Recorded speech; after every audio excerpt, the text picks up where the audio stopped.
అత్తమామలకి మందులు కొనాలి. మేము తింటే సరిగా తినట్లేదు. ఇంకా మాకు ఎట్లా సార్? 4 నెలల నుంచి మాకు జీతం లేకుండా మేము ఎలా జీవిస్తాం సార్? చంద్రబాబు నాయుడు గారు చెప్పిన దానికి ఇక్కడ జరుగుతున్న దానికి చాలా తేడా ఉందండి. మాకు జీతం లేదండి. మేము నేల నాకుతున్నామండి, అక్షరాల నేల నాకుతున్నాం. రోజు కూలీకైనా ఈ పని లేకపోతే ఆ పని, ఆ పని లేకపోతే ఈ పని అని ఉంటుంది. మాకు అలా ఉండదు. ఈ వృత్తిని నమ్ముకుని మేము జీవిస్తున్నాం. ఇంత 4 నెలల నుంచి జీతం లేకపోయినా పల్లెటూరులో మేము పని చేస్తున్నాం. ముసలోళ్ళకి మొక్కోళ్ళకి మేము ఎంతో సేవలు అందిస్తున్నాం. ఈ ఎండాకాలంలో మరి మోషన్స్ అని లేకపోతే డయేరియాలని ఇంట్లో బాగాలేదని వచ్చిన వాళ్ళకి సెలైన్లు పెడతాం. ఆ బోర్డు సేవ మేము అందిస్తున్నాం. మమ్మల్ని ఎందుకు మీరు పట్టించుకోరు? మాకు ఎందుకు మీరు న్యాయం చేయరు? ట్రాన్స్ఫర్లు ఇవ్వాలి. ఏమన్నాను సార్? మేము తినకో పిల్లల్ని పోషించుకోలేక నానా ఇబ్బందులు మేము పడుతున్నాం.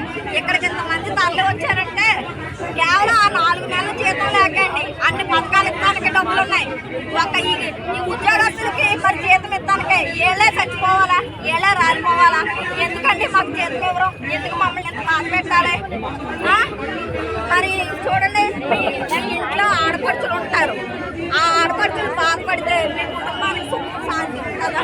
ఇంతమంది ఆడపడుచులు, ఈ ఆంధ్రదేశం ఆడపడుచులు మేము సుఖంగా లేకపోతే ఈ ఆంధ్ర రాష్ట్రం బాగుపడుతుందండి. మాకు 100% గ్రాస్ శాలరీ ఇవ్వండి, ట్రాన్స్ఫర్స్ ఇవ్వండి, మమ్మల్ని ఖచ్చితంగా రెగ్యులర్ చేయండి. ఆ ప్రభుత్వం 5 ఏళ్ళు గడిపి తప్పేశారు.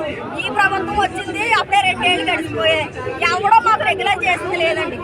మెయిన్ ఈ ప్రభుత్వాలు సర్లే ఇతనొస్తే చేస్తాడు, ఇతనొస్తే చేస్తాడు, ఇతనొస్తే చేస్తాడు. 15 సంవత్సరాలు, అక్షరాల 15 సంవత్సరాలు గడిచిపోయింది కానీ మా బతుకుల్లో వెలుగు లేదు.